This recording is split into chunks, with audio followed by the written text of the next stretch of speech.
Did you know that you're living in a floodplain? Everyone lives in a floodplain. Some of us live in higher risk areas than others, but the risk is always there. Do you want to learn how to quickly determine your flood risk? Then join me as I go through the Snapshot tutorial.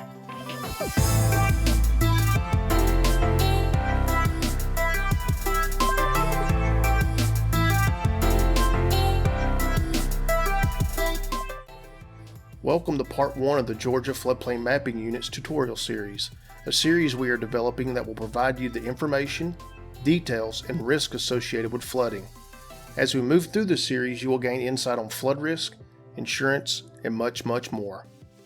On the screen is our website. It contains valuable and easy to understand information on all aspects of the National Flood Insurance Program and what that means to you. Today we're going to focus on the first step, how to determine your flood risk.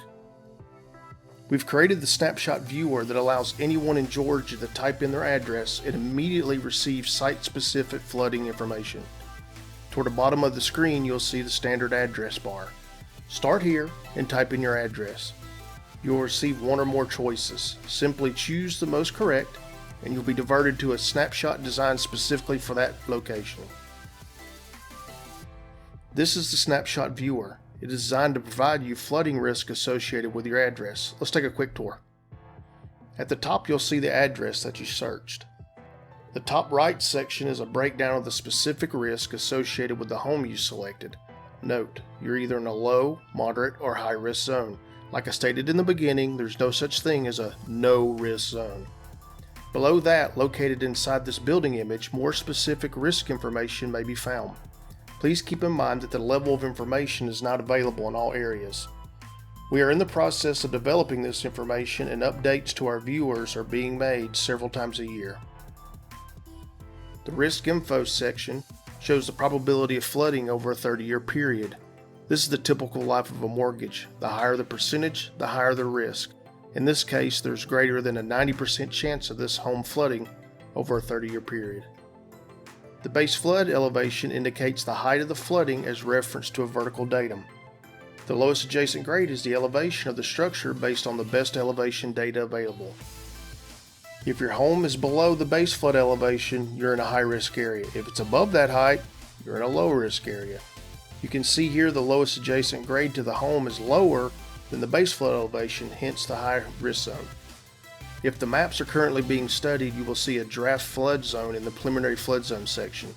It is possible that the new maps will move you from a low risk zone to a high risk zone or vice versa. The flood zone change type will indicate which situation you are in. Just to the right of the info section, the depth of flooding can be found, again, if it's available. The information indicates how deep the water will get in your house during a flooding event. As you can see, there will be almost 6 feet of water in this home during a 1% event. The middle section of the map viewer, you can see the property shown here is a red square. Due to the limitation of address locators, you may find the squares not exactly over your home. Using the aerial image, simply click on your home and the viewer will update the risk automatically. The bottom section contains the map legend. Let's take a quick look at the information shown in the viewer. First, note that we use aerial imagery to make it easy to determine your location. Next, you will see shapes with various colors. That is the moderate and high risk area of the floodplains. The moderate areas are in orange, the high risk areas are in blue, as you can see down here in the legend. If it doesn't have a color, then that is the low risk area. The red stripe areas are high risk and carry additional regulations if you plan to do additional construction. You will need to discuss with your building or permit officials. These squiggly lines give an approximation of the base flood elevations at the location along the flooding source. As you've seen, the Snapshot viewer contains a lot of useful information concerning your flood risk. Your local permitting or public works department should be able to point you to the correct person to discuss the information in more detail. FEMA has a call center you can contact, or contact us. We're here to help. I hope you have a better idea on how to determine your flood risk. Please visit our website and look around. We have a lot of materials that better explain the NFIP.